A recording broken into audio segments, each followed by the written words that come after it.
چرا این بیزینس؟ اینکه چرا این بیزینس؟ شما بهتر میدونید، شما منتور من هستید تو این بیزینس و شما میدونید که من، خواهش میکنم، باعث افتخار بنده است.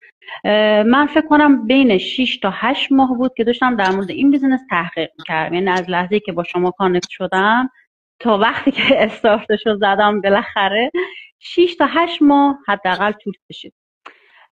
توی تحقیقاتم به نکات خیلی جالبی رسیدم که بیزینسمو در واقع استارت کردم. نکته اولش این بود که یه کمپانی خیلی معتبر که کارش تولید و توزیع محصولات های تیکت سلامتی هست و 51 سال داره توی یک محور و با یک هدف مشخص داره کار میکنه پشت این بیزینسه.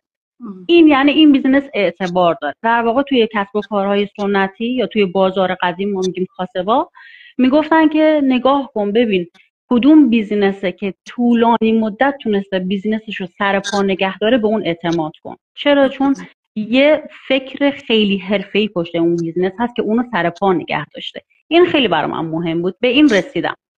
بعد من توی دهه 30 زندگیم هستم. برای من یه موردش خیلی جذاب بود، این که برای من که توی دهه 30 زندگی من میتونم بین 3 تا 5 سال اگر مداوم توی این بیزینس فعالیت داشته باشم، لول اپ کنم، رنگ اپ کنم و خودمو و بیزینسمو رشد بدم، من میتونم به بازنشستگی اولم برسم که یه حقوق ثابت لایف تایم هست که مبلغش از $5,000 شروع میشه و این استاپ نمیشه و هر چقدر شما بیاین خودتون و بیزینستون رو رشد بدید، این کمپانی باز هم شما رو ساپورت میکنه و میتونید به بازنشستگی دوم و سوم هم برسید. این خیلی برای من واقعا جالب بود و هیجان انگیز بود و با یه ذوقی اصلا راجبش همه جا هم صحبت میکردم، همین که واقعا تو تصمیم گیری من خیلی تاثیر داشت.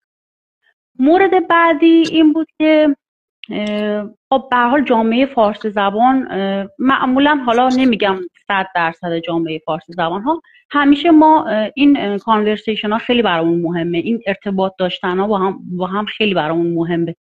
توی شروع هر در واقع ارتباطی، حالا چه بیزنسی باشه چه حالا دوستی باشه یا هر چیز دیگه، این بیزنس این مزیت رو داشت که در واقع من یک دوست، حالا اول دوست میگم اسمشو میگم دوست، یا همون منتورم کنارم بود و از منتورم بالاتر یک کوچ داشتم که بخوام فارسیشو بگم در واقع میشه یه راهنما یا مشاور یا یه مربی در کنار بود که هر جا به مشکل بخورید اینا در کنارتون هستن. پس این نشون میده که این بیزنس شما رو در ابتدا، وسط یا انتهای کارتون رها نمیکنه و ساپورتیو و تحت هر شرایطی شما رو ساپورت میکنه.